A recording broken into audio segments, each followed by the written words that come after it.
Want you guys to peep this. It is noon. It is foggy, cold, raining. Look at that mako heap of leaves I have to clean up here. Boy, oh gosh. And I have no trainer. Listen, place cold. No live blankets. So if you're like me, don't fret. Let's go inside and we'll organize something to warm me up. Live blanket. Wicked tune, you know.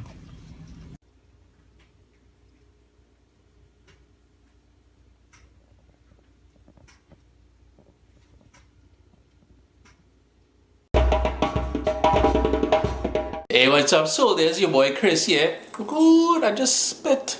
What kind of thing is that, boy? Are you hungry?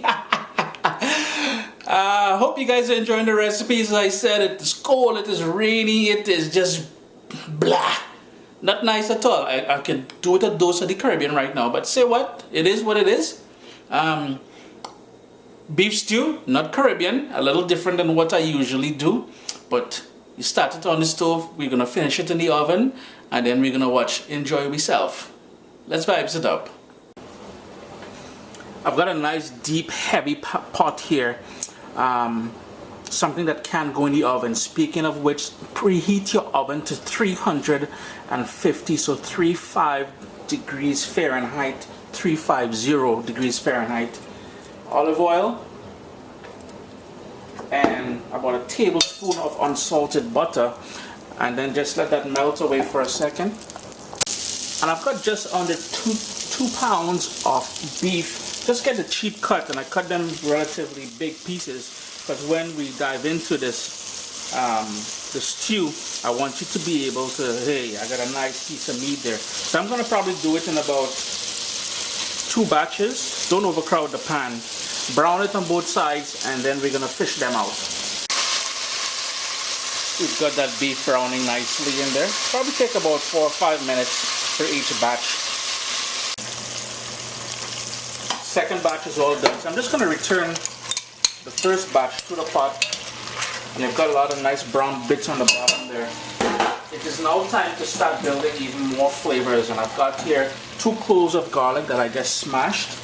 And I've got 1 large onion that I diced up, and I'm just going to move that around.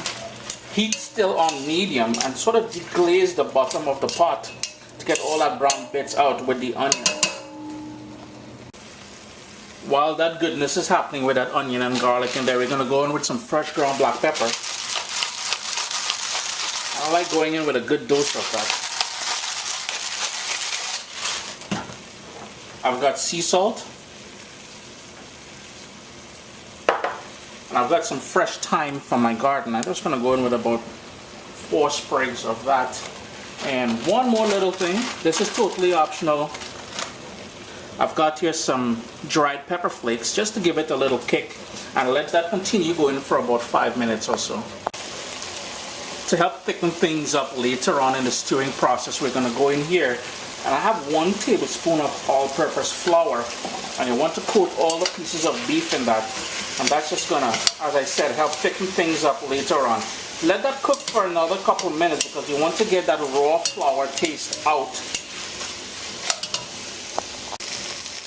Next up, I'm gonna go in with 1 large carrot that I cubed up, a couple bay leaves, and some button mushrooms. Now my daughters, they don't like mushrooms, but this is all about meat today, so that mushrooms in there. Typically I don't do this with potatoes, but today I'm making the exception. I want this to be a 1-pot meal because I usually serve this with mashed potatoes, but today I'm going in with potatoes as well. And it's just a variety of small potatoes that I have here. I washed them thoroughly, and I didn't feel like peeling. It's a lazy man something going on here today. And finally, we gotta go in with that red wine.